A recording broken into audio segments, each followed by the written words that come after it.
production.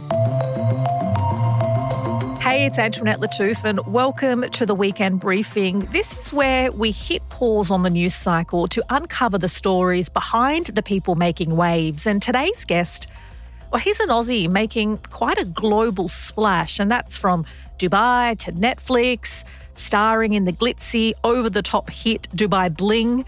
But beyond the opulence and the reality show buzz, Kris Fade is far more layered. We're diving into how this Aussie Lebanese kid became a household name in the Middle East, why he reinvented himself as Kris Fade because that wasn't his name, and the crushing conversation with a radio executive that led him to take a chance overseas and ultimately changed his life. And of course, while I had Kris, I had to ask him, just how much do those Dubai Bling castmates really make? Or how much are they worth? How much bling do you need to own to qualify for Dubai Bling? Plus, Kris gets real about why he's stepping back from the diamond-encrusted chaos this season. And don't miss the weekend list at the end of the show. That is your ultimate guide on what to watch and see and eat and listen to and everything in between. But first, let's uncover the story behind the sparkle with Kris Fade.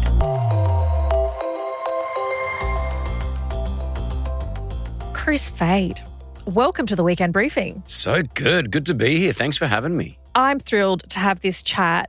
And I want to start off by obviously acknowledging you're the United Arab Emirates' most prominent radio personalities, but you didn't finish high school, or you say you failed high school. Yep. In Sydney when you were here. Is there a teacher you're hoping has followed your career and name and that perhaps you've proven wrong? You know what? There was one teacher that I remember, and I don't remember many of my teachers. I remember two. Okay. I remember one called Mr. McGarity. I think that's what his name was. Shout out, Mr. McGarity. Because he used to call me Ted. And I had no idea why he called me Ted. Yeah, right. And for years went on, he called me Ted. And then eventually I said to him, so why did you call me Ted? Yeah. My surname is Fahd. Yes. Which at school we used to just call Fahd. Because it was F-A-H-D. Yeah. So he used to say Fahd, Ted, farted. Can you believe that? This is my high school teacher. This is the person. No wonder I failed. And no wonder you changed your name to a performance name of, a stage name of Kris Fade. Yeah. Oh, there's a story about that I'll tell you why we changed it. But yeah, So he called you Ted. For like the whole, he was my science teacher. For Fahd Ted. Yeah, Farted. And it wasn't until he's like, don't you get it? Fahd Ted. You're Ted, mate. And I went, all right. I mean, this is me at the age of 15, just trying to find myself, thinking to myself, what is going on here? Okay. So he was one teacher. The other teacher, Mr. Davies, shout out to De La Salle Kingsgrove. There was a teacher there called Mr. Davies. He was amazing. Great. For some reason, he has stuck in my head. He was just an amazing teacher. He was caring. He was loving. He was wanting us to do well in life. He took us Oh, beautiful. And I remember that. It was weird. That's the two sort of teachers that I remembered out of probably the 50, 60 teachers that we have gone through school. Okay. They were the two. Well, shout out to not the farted teacher, the other one. No. All right, well then tell me the story. You are Christian Fahd. Yep. Kristen, actually. Oh, Kristen. So it's Kristan. It's it's a girl's name. Okay. I've always asked Mum why. Okay. And Kristen. Kristen, yeah. Kristen Fahd. Yeah. But you go by the name Kris Fade. Yep. So, yeah, I mean, my family, my friends call me Kristen, so before radio and fame and all that, my day ones call me Kristen. Mum said to me that she named me Christopher. Okay. And then in the first 2 weeks, everyone was coming around calling me Kris and hated it. So she's like, I'll give him a girl's name. Yeah. So I'm like, why Kristen? She's like, it was in a book and it was in the boys section. I'm like, Mum, it was a girl's name. Okay. I still get letters called Miss Kristen Fahd.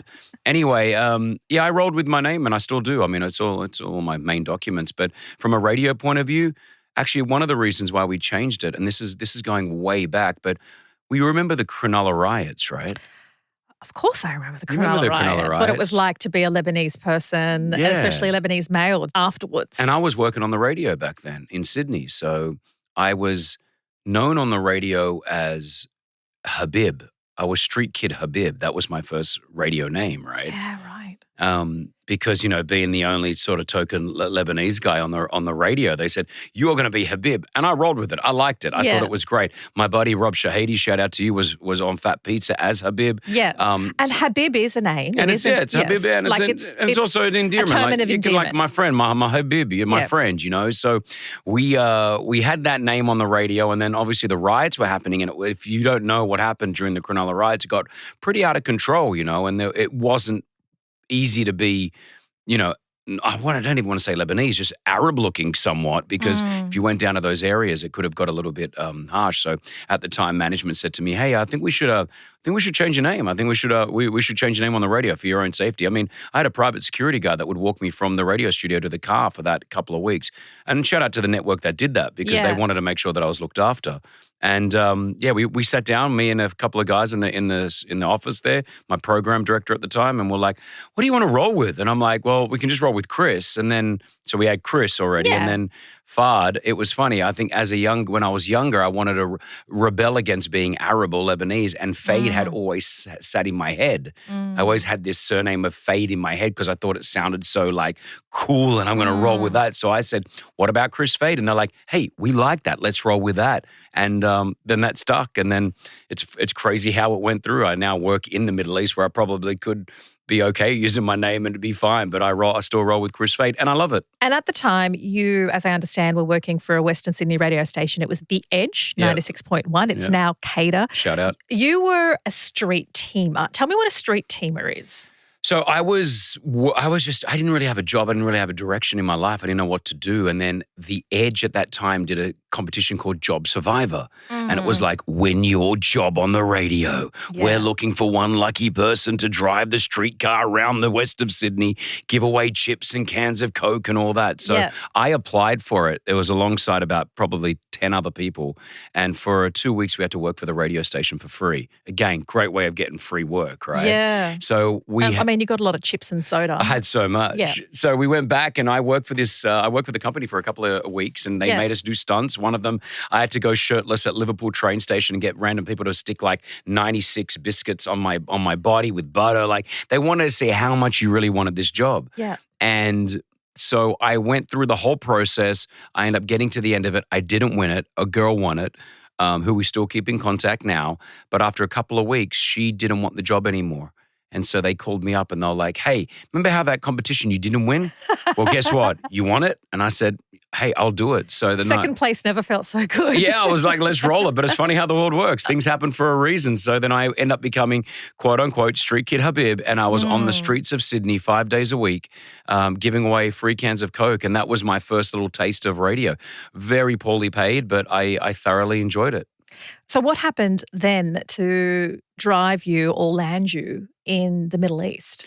Well, that was my first taste of radio. So that access card that allowed me to go to what we used to call the car park dungeon, where I used to park all the radio cars, it gave me access to go to the level 3, which was where all the radio studios were, where all the presenters were. So I remember one day I just scanned my card and I went up to the top level and I started like looking around going, "Oh man, there's Richard Mercer, the love god, and there's this and there's that." I'm like, "Oh my gosh, there's Ronnie Sparks. He's a legend." Like I started just hanging out enough there that people were like, "Hey, what's your name?" I'm like, "Hi, I'm Kris." Formerly known as Habib. Habib, yeah. And actually, I was Habib still then, but I was like, "Hey, I'm Habib." And so I started like forming these relationships with these legendary radio presenters. And then from there, I learned the art of radio, and I used to just hang out. I mean, obviously unpaid, but after I did my shift, I'd go up there and just have a look at how radio worked, and I fell in love with it. And I said, this is what I wanted to do. So I spent hours, like I lived at that radio station. Did you get a crack on air? Well, eventually, yeah. There was a program director at the time there that put me on like, I think mid-dawn. So that's like your midnight slot. It was pre-recorded at the time, but I did it. But I do recall him saying to me, "Hey, I'm never going to give you a full-time shift, so you can stop trying." At that point, did you think, I'm not going to make it here? Well, I've been told as much, because it seems as though there's a certain type of person that gets to present radio in Australia, and they usually have a name like a gardening tool or a floating device, a Flipper, Kappa, Scotty, Bitso, 100%. And then they chuck in a chick. And Sarah. I'm Kris Fade, Z's. And Sarah.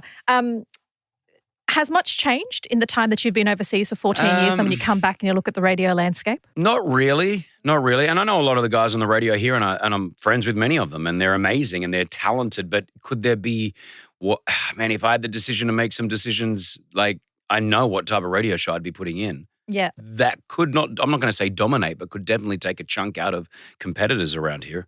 Well, you have a very successful radio show in the United Arab Emirates. Yep. It's backed by Richard Branson. Let's take a quick listen. Virgin Radio 104.4. This is the Kris Fade show. Pretty Malik, Big Rossi. Sweetie's in the building. Hey, guys. I'm so happy that we got you to the Virgin Radio studios. Thank you for coming through. Of course, I'm happy to be here.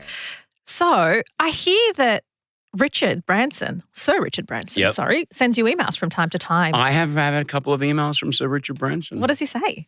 Well, the first one was I was in bed and I had my wife next to me and I thought it was spam. Yeah. It came up.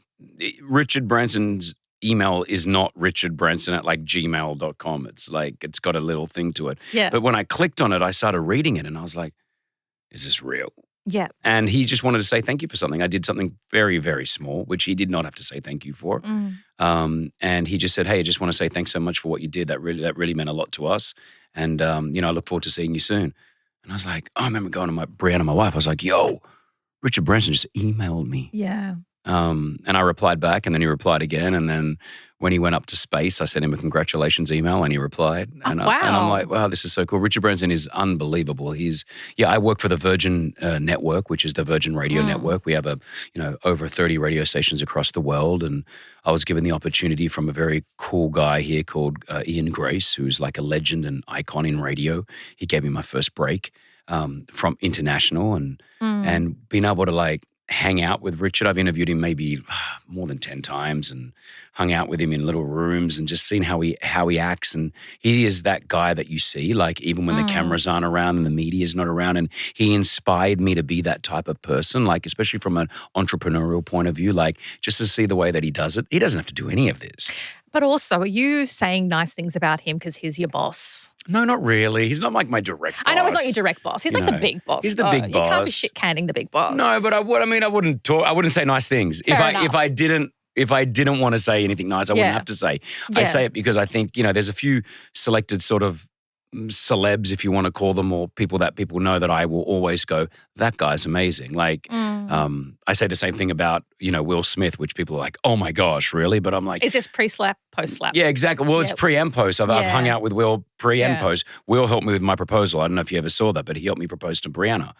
So, I didn't know that. Yeah, I saw the proposal on Dubai Bling, which we're going to. Yeah, well, that was the engagement, but like the actual proposal when I proposed to Brianna was in Jordan, in the country of Jordan, and I orchestrated it with Will Smith. He's in the middle of our proposal, and he helped me propose to Brianna. Oh, he's actually there. Yeah, he's there. Yeah, like he's there with me. This is fantastic. So we were doing an interview with my man Chris, and he wanted me to surprise this girl. I got to know Will a lot more than just interviewing him briefly, and just a genuine and amazing guy. I mean, how do you get from interviewing someone to being like, hey, Will, Fresh Prince, do you want to come over to Jordan and be part of the proposal? Well, it's funny. I was going to be in Jordan. He was going to be in Jordan for the movie Aladdin. So I then just thought, I was planning on proposing to Brianna sometime in the next few months. And so I thought, hey, let me do something that's pretty cool. And I said to Brianna, do you want to come to Jordan with me? We'll go and hang out in the Dead Sea and just see Jordan. We had never been before. I said, come do a couple of days with me. I've got to go do this junket, this interview. And at the time, I remember the movie guys were like, hey, Will's not doing any interviews for the movie, but he is going to be there. But I would love to see you there, Kris. So I said to them, okay, cool, I'm going to come down. But hey, here's an idea that I want to run with. And they said, let us check with Will's team. And then the next minute I get a call from Will, and his team. His team are really cool. Like, first of all, they wanted to make sure that it was legit and I wasn't playing a prank or if it was just for fame. Yeah. And I'm like, no, I love this woman. I'm really going to marry her. Yes. And then they said, okay, then Will gets on the phone and he's like, yo, man, this is brilliant. Are we really going to do this? And I'm like, well, I really want to do this. And then he came up with the idea. So the video, if you do end up watching it, you'll see I had told Brianna, my wife, that just go to the top floor of this beautiful building in Jordan, wait for me. Will's going to come and take a photo with you and a few other people. So that's where you take the photo. Right. And so Brianna goes and waits upstairs. I've interviewed Will for the junket for the movie Aladdin, which was real. And that interview that I did with him, I had no idea what was going on because in my head, all I'm thinking about is I'm about to propose to my wife. I'm about to propose to Brianna. Even he says, he's like, yo, I think we should end this interview right now, right? I think we need to go up. Not your best work. Yeah. And so, we go upstairs and then it was Will's idea just to take a selfie. So he's like, what I'll do is I'll take a selfie with Brianna. And as I'm holding the camera up, you go from behind and get on your knees and she'll see in the reflection of the camera you on your knees. And it worked out so well. My daughter always tells me how you have to do these selfies. Are you serious? I love you so much. Will you marry me? Oh my God. Even when he's not in the scene, he's got my phone and he's taking photos like a proud older brother, taking photos of it all. And that's what I find is really beautiful because in a time where we have these content creators and influencers everywhere where people have a couple of 100,000 followers and all of a sudden they think that they are Tom Cruise or they think that they are the biggest star in the world, to see someone of that magnitude and what they've achieved over their career still have that grace and that presence just to be a good human, I think is really important. That's one thing that I think we miss. A lot of us, there's people just running around there and they're not nice. There are not nice people around us, right? And I think if you just if you're just a good human being, just start at the bottom. Be nice. Yeah, it's a pretty basic principle. So you're obviously well known on the airwaves in the Middle East, but for Australian audiences who didn't know you, you became incredibly well known through Netflix, through the series Dubai Bling. And my first question is, how much bling do you need to have to make the cut for the cast of Dubai Bling? Because there does seem to be a bit of a disparity. Well, I mean, as far as I know, there's an abundance of wealth from a spouse who's a billionaire, a former spouse who's a billionaire, and then there's people who run their own businesses, and obviously you're an entrepreneur. So quantify the bling if you can. So I'll tell you some back-end stuff to that show. Yeah. First of all, when we were asked to be on the show, none of the cast knew the name of the show until the show was finished. Yeah. So we didn't even know it was going to be called Dubai Bling. No way. No idea. We were in a room. How do you sign up to something you don't know the name of? Or they just said it was still in the works? Still in the works.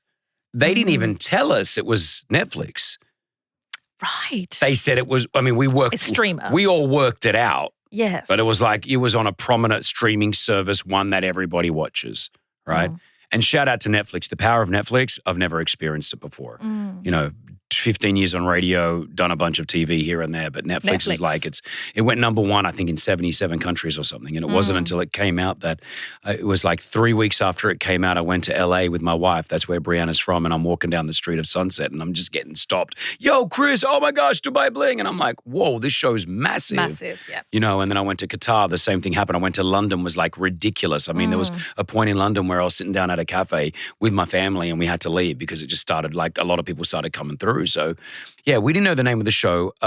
One thing that I remember them asking me in the questions before we both accepted each other was how many cars do you own and what type of clothing do you wear and what are the brand names that you have? And that was sort of my ears to pop up and be like, I don't know if this is the show for me because I'm not that type of person. I'm not that type of person that just wants to flash what we've got and live this life. And so I remember saying to the guys, the producers, hey, I don't think we're the right people for your show. I don't think. I can sort of see where it's going because they had told us it was more about following entrepreneurs in the city and people that live in the city of Dubai who have come out from overseas. And then I felt like there was a little bit too much focus on the money side of things. Now, saying that, we end up saying yes to the show. And how much bling? I think there's a lot of people that can fake their way to having some bling. I don't think everyone is legit on the bling side of when I say bling, money worth or whatever it is. But that's okay. Let them play that role. Filming a reality show is something I've never done before in my life. You do sign your life away. You do sign whatever they film, they can do with. You do sign your life of they can film you wherever you are without you even knowing. So it's pretty tricky coming from radio where I control the content coming out of the speakers or onto the screens. This is where you've got to be okay, well, here we go. So, Brianna, myself, and my family, I just try to keep it as authentic and as real as I possibly could. Well, is that why it then quickly for you is a character focused on the love narrative and you and Brianna? I think for me, it was just that's where my life is. Yeah. I'm not like, they tried to get me into some of that drama. They tried to, but I don't want to be that person. Like, I am not drama-ish. If there is drama I'm like, I'll solve it and get on with it. Or I don't want it in my life. Move on, right? Yeah. So I think, if anyone follows my story on social or they know me in real life, they know that I'm a pretty much a family guy. I work really, really hard, like as in I do a lot of work. And, between working and my family, they're the only two things that I concentrate on. If you're not benefiting my life, I don't want you in it. Not being greedy, not being like selfish, but I'm like, if you're going to bring negativity to my life, there's definitely no chance you're in my circle. I respect my time. I respect my family. I respect what I have brought to this world. So if you're not going to add value to it or help me along the journey and I can help you along the journey, I don't want you in that part of my life, right? So the Dubai Bling experience was it was amazing though. No regrets. A lot of people said to me, why would you do a show like that? Before I did it, like my brother was like, yo, I don't think you should do this. Do not do this show. And your brother is, for those who haven't joined the dots, is Maddie F, who... Yeah, Maddie Fard. He's on... From Gogglebox, Gogglebox. which when I was at Network 10, working at Network 10 at the time, when they told me that a new show was coming on air and it was about us watching people watch TV. And I was like, what in the Same with me. insanity is that? And then it rates like number one or something, doesn't it? And then it is so entertaining and it's so great. Similarly, Dubai Bling. I'm someone who doesn't own, I wouldn't know the label of the clothes I'm wearing right now. I don't own anything flashy. Yeah. But I love Dubai Bling. So sometimes things on paper are very different to the viewing experience. I think Dubai Bling works so well for a number of reasons. For people outside of Dubai, let's say, for the world, Dubai has always got that city where people are like, oh, Dubai, oh, you're from Dubai. Yeah. Like whenever I tell anyone that I live in Dubai, it's always like, oh, you live in Dubai? What car do you have? Are they gold? Like, so it's already got this interest. I think that's one thing. Well, it is an affluent, it's an affluent city, country, an affluent city, yeah. But the city itself, one thing that I hate reading on social media, and it's ignorance of people that have never left the country, especially Australia, but I get the same out of America, is like until you live in a city or live in a country, don't ever judge it. Yes.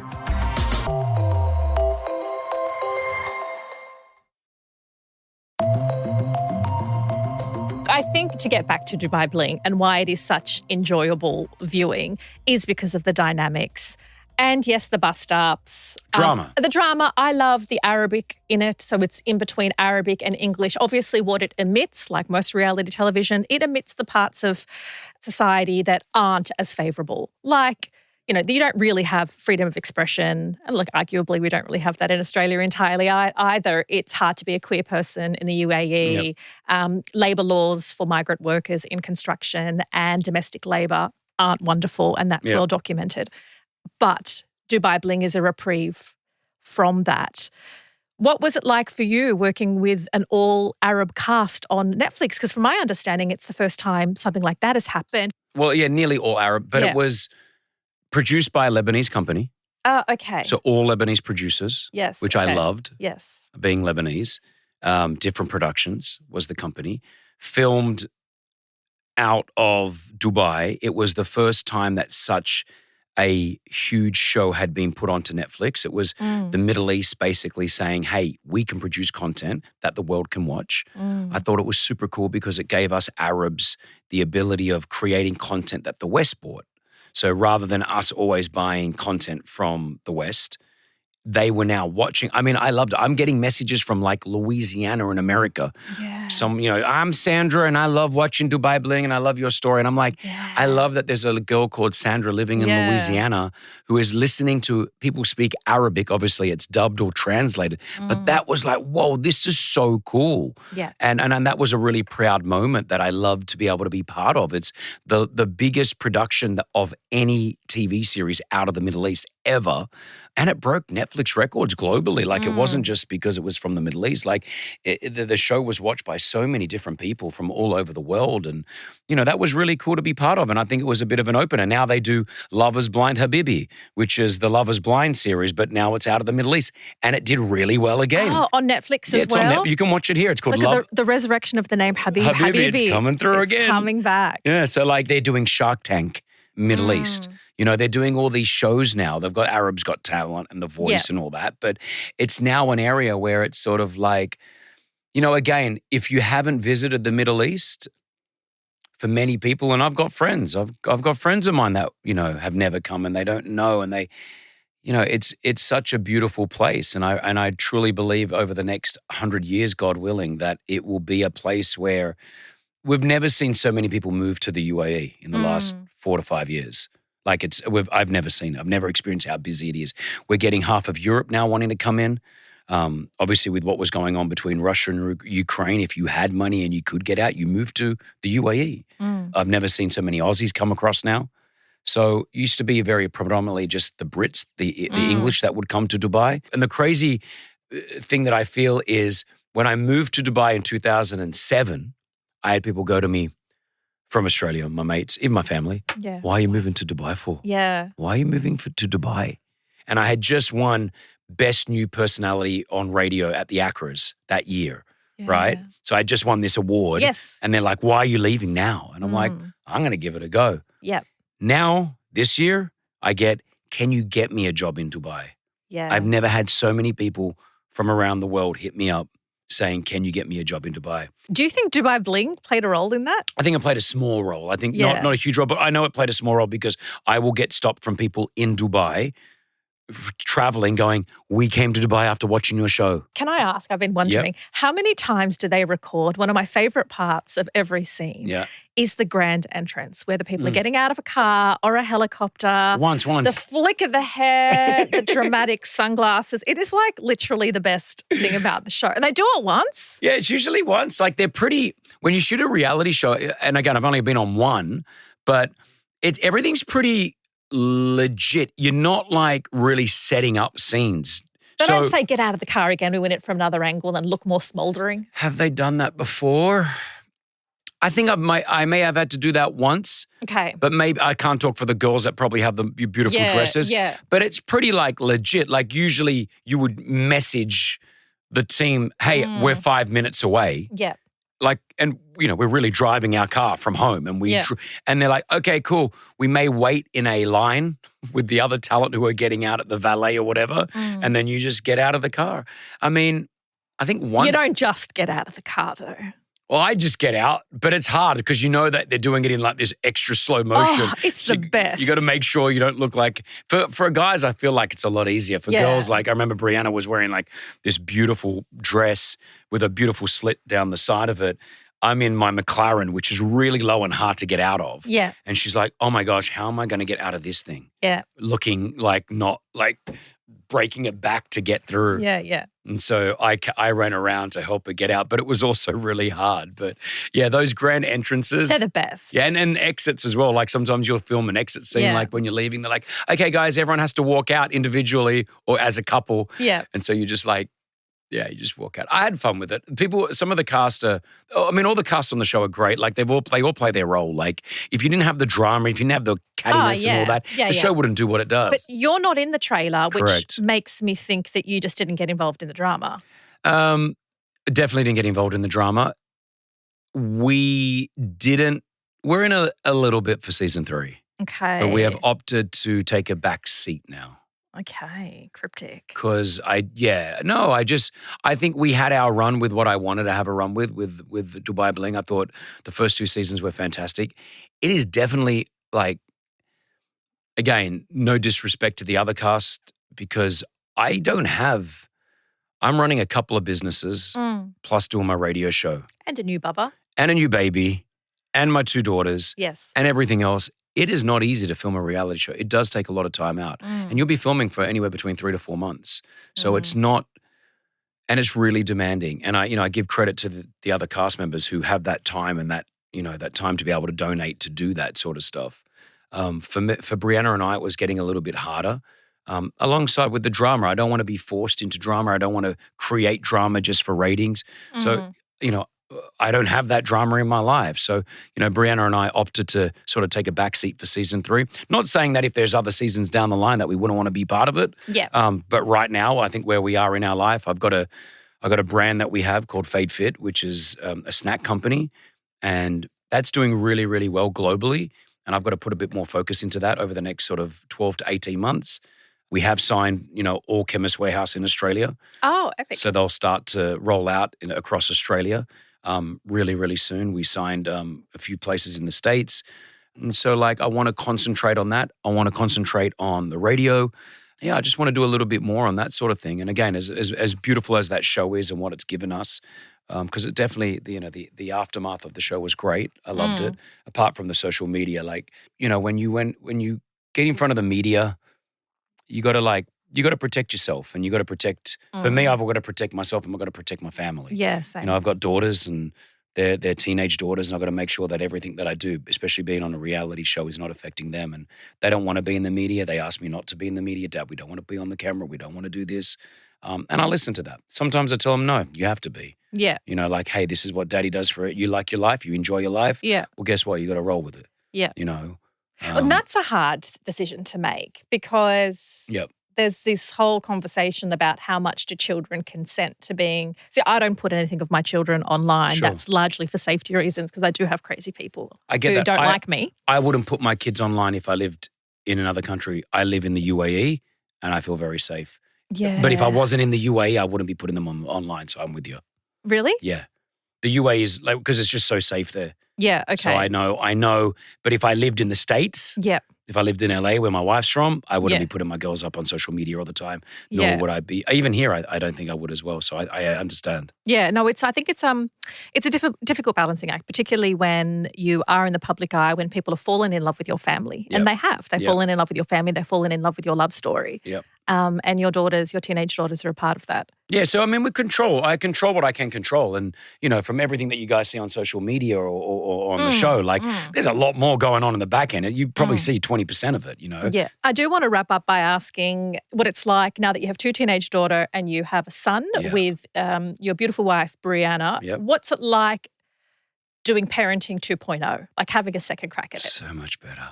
Really? Yeah, it's so easy. Were you much more chilled out about Yeah. things? So when I had my first two daughters with my ex-wife, Maz, we were young. I was 26. I had zero money. I had just moved to Dubai. Yeah. So I went from being a 25-year-old guy living in a studio apartment in Potts Point in Sydney, no worries in the world. Not a lot of money, but just no worries in the world. My biggest worry was going to Hugo's, the Yes. club, and trying to, meet someone. That was my biggest worry. And then a year later, I was now living in a foreign city on my own with my ex-wife at the time, to then her falling pregnant and being at the age of 27, having a baby on the way, which completely sparked anxiety in me. And this is something that I talk a lot about is mental health, is I went through really bad anxiety and depression, not knowing what it was at the age of 28. And I realized now looking back, it was just I had so much responsibility in my life at that young age, which I'd never had before. Now, it was so much responsibility for me. I'm not saying it's a responsibility for everyone, but for me, full-blown anxiety. Yeah. Felt like I was going to die and didn't know what it was because I didn't know, we didn't know about it. I didn't know about it. It wasn't until I went and saw a... Well, it was a form of postnatal depression, no? I guess, yeah, but it came before. It came before the baby. Okay. So as well, it's actually called perinatal because it before it. Yeah, it includes. Then it includes that's what it before was. it as well as after. Yeah, because I remember just thinking to myself, am I going to be able to supply with this baby? Oh my gosh, am I going to be able to? So it was this full-blown thing, which, took me about 3 to 4 years to handle and sort of work out. I went to psychs, took pills, did this, ended up finding health. That's what made me feel better, was just eating better and training better, hence the Fade Fit, the products that I have now. That's the reason why they came from. So yeah, now, 13 years later, people that say that money can't buy love, right? Is that the saying? Money can't buy happiness. It can help. The other expression is whoever says money can't buy happiness didn't have enough of it. Yeah, it can definitely help because having more money has made my life so much easier, especially raising the baby. Yeah, of course. I've got 2 daughters now who are 15 and 13, so they help look after Cruz, our little baby. Obviously, my wife is just freaking amazing. And then we have Virginia and Auntie, our family, because we don't have our parents. We don't have our aunties and uncles. They're like our family in Dubai. So they help. So daddy's time raising the baby is like, I have him when I want him and I take him and we go and do things together. And it's, you know, and it's just the best time. So, and what's really interesting, it's the first baby for Brianna. And I had to be really clear with myself. Do not go through this pregnancy with her and this baby like I've done it before 2 times before. I don't want to take that away from her. I don't want to be this chauvinistic, arrogant guy going, oh, you know how to do it. You can't, like, I wanted to go through that motion of doing it for the first time with her. And what's crazy, I don't know if it's just us dumb men, but 13 years later, it was like I was doing it for the first time. I forgot everything. Like to the point where she's changing his nappy and I'm looking at her going, yeah, I think that's right. Is that right? Yeah. That's so funny. I completely forgot. It was weird. It was, so this was like that. It was like having the first baby again. But, you know, the most beautiful thing is being in that theater. And I have also learned to experience and embrace these moments and savor them. It has been wonderful. Has it been okay? Oh, it's been so good. So good getting to know more about you, your family. And I look forward to checking out season 3 of Dubai Bling, but also checking out what you're going to do with your growing empire. Cool. Yeah. Well, thank you for having me. I've enjoyed it as well. I don't know. I feel like we talked for ages. We could have kept talking as well. We could have. That is Kris Fade, Lebanese-Australian radio host in Dubai, cast member of Dubai Bling season 3. Is streaming on Netflix now. It is the weekend list time. It's my favourite time of the week. I'm hoping it's fast becoming your favourite time of the week. It's where my very creative and quirky producer Helen Smith and I, we get to talk about the things that we're consuming, whether we're eating them, listening, watching, and all the things we do to pass time and entertain ourselves. Helen Smith, what's your weekend list? What have you been up to? My first recommendation is going to IKEA for breakfast. Oh. It's amazing. Okay. It's so underrated. So we are living in a cost of living crisis. Going to brunch can cost you a fortune, like $30, easy. right? Yeah. Easily. Not at IKEA. Okay. You can get a medium breakfast at IKEA for $7. Oh. This is 2 pork sausages, bacon, hash brown, scrambled eggs, tomato, and baked beans. Wow. That's like a big breakfast. You can get a large one for $10. And you get bread with that as well? No, because you get a hash brown. Yeah, right. So you can get a small, medium, and large normal breakfast, or you can get vegetarian breakfast. I was going to say, is there a veggie option? Yes, yeah. Veggie option. The veggie option's cheaper. Yeah, $6.50 for a medium. So you get a hash brown, a vegetarian sausage, scrambled eggs, mushrooms, tomato, and baked beans. But I'm sorry, $10 for a big breakfast or $8.50 for a big vegetarian breakfast. You can't get that anywhere else. No, you can't. And do you order coffee there? What's the coffee You like? can get coffee. Look, I haven't tried the coffee, to be honest. Yeah. But because often that's what drives people to certain places if they're coffee drinkers. Well, look, this will be what I'd say. Drive there, get a coffee on the way from Macca's. Macca's coffee I rate. Yes. I think it's good. Get that. Go to IKEA, get your big breakfast. You could get a whole family big breakfast if you all got the large, $40. Yeah, right. And that's heaps of food. And what's the reaction from your mates when you're like, hey, Oh, we love it. Oh, I go with them. Yeah, I was going to say where you go, like, where are we going to I meet? know. And you're like, we're going to IKEA. We literally think it's a hack. It's a life hack. And just Google your local IKEA. Mine finishes breakfast service at 11. Okay, so that's pretty good. Yeah. You know, but also some cafes would charge you $20 for that. Yeah, at least. Easily. Yeah. So go to IKEA for the breakfast. Okay. I'm not convinced I'm going to try it. No. but maybe It's good. Maybe you listening will be trying it because I I'm can not. guarantee someone listening has eaten an IKEA breakfast. We want to hear we from love you. IKEA food anyway. We want to hear your recommendations. Maybe you have had an Yes. IKEA breakfast and Support maybe me. I'm a bit of a snob and I need to open my mind, my culinary mind. You just wait. IKEA's good. So my next recommendation is Kunk on Earth. So the character Philomena Kunk. Have you ever heard of Kunk? Philomena Kunk. Is this a cartoon character? No. So Okay. she is actually played by Diane Morgan. So she's a British actress, comedian. And I'm obsessed with Philomena Kunk, the character.